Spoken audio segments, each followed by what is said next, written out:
The three Enneagram instincts are the social instinct, the self-preservation instinct, and the sexual instinct. Now, we all have each of these three instincts within us to some degree, so just think of it like a ranking system of first, second, and third. But it's important to know that your first instinct is going to shape a lot of your personality, while the secondary instinct will basically serve to support the first, and that third instinct is probably repressed due to some trauma you experienced in your youth. Again, just a general pattern, and you have all three instincts within you. All right, with that bit of context, let's talk about 8s that operate primarily out of the self-preservation instinct. The self-preservation instinct drives us to protect our physical and material well-being. So 8s that operate primarily out of their self-preservation instinct want to control anything that influences their material security. They're typically physically fit people as well as financially stable. Since resources like money are of primary concern, self-preservation 8s usually find a way to be the boss at work and at home when it comes to how resources are spent. They are far more materialistic in how they prove their power or dominance, so they tend to have some pretty stereotypical symbols of success, like a really nice house or a beautiful sports car or whatever. Self-pres 8s are also the most self-centered of all 8s because of their fears regarding personal safety. Again, 8s go to 5 when they're unhealthy, so hoarding resources for personal security is a huge problem. Self-preservation 8s justify all of their behaviors with the notion of hard work. They believe that putting in the hours means that they can do whatever they want with whatever they've earned. This also makes them more serious and uptight than other 8s that may be more willing to spend their money on playful activities. When the self-preservation instinct is operating in a healthy way, though,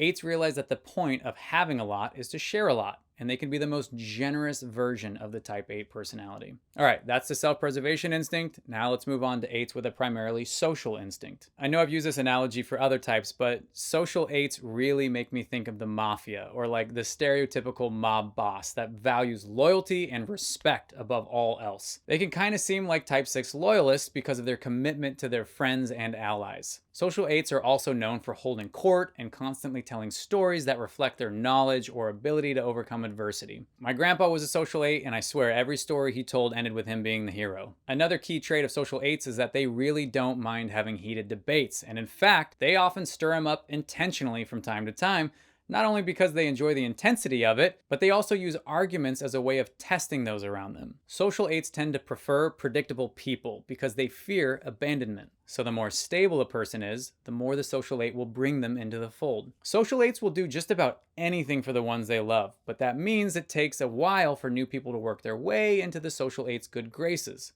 They take friendship very seriously, and the high value they place on loyalty also makes them hold grudges indefinitely if you cross them. So once you upset an 8, it's unlikely that they'll ever let you back into the circle. At their worst, social 8s will use their aggressive charm to take advantage of weaker people in order to advance their lifestyle. They can make great scam artists because they have so much charisma and confidence, and most importantly, they can shut off any feeling of culpability for the pain that they're causing others because only a weak person will let themselves get exploited like that, or so they believe. Even social 8s that aren't trying to be malicious can often sweep unsuspecting people up in their overly ambitious plans for success, and then leave them hanging out to dry when things don't go the way they planned. When social 8s are healthy, though, they are constant cheerleaders for and defenders of their loved ones. And they put tons of energy into trying to inspire others to work hard, to be brave, and to become their best self. All right, that's the social instinct.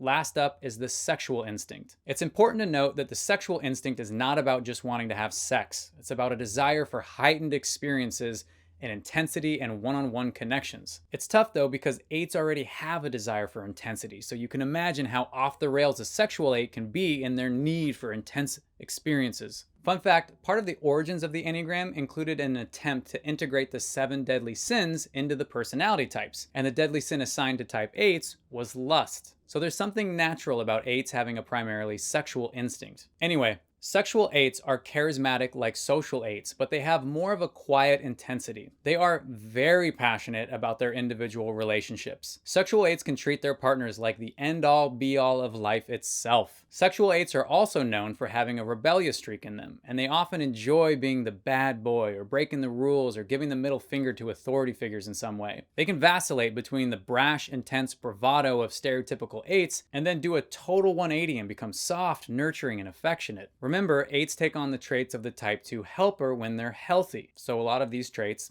make sense. However, most sexual 8s play kind of rough with their significant others and can become really comfortable with constant bickering or teasing. They struggle to be nice because they see niceness as vulnerability or weakness, and it can often feel like losing the battle by putting ammo in your enemy's chamber. It can also be very difficult to have mutual relationships with sexual 8s because they prefer positions of strength and power. Again, the 8's core desire is to dominate their environment, so they prefer the role of the parent, the big brother, or the mentor that's in the seat of power and influence. When sexual 8s feel really out of control, or if the relationship is floundering, they react by attempting to isolate their defiant loved one so that no one else can challenge the 8's authority or influence in their loved one's perception of reality. But on a lighter note, when sexual 8s are healthy, they can provide an enormous source of stability for their loved ones through their unshakable commitment to their relationships. All right, that's how the 3 instincts manifest themselves in the Type 8 personality. Now let's take a look at where the Type 8 falls within each of the Enneagram triads.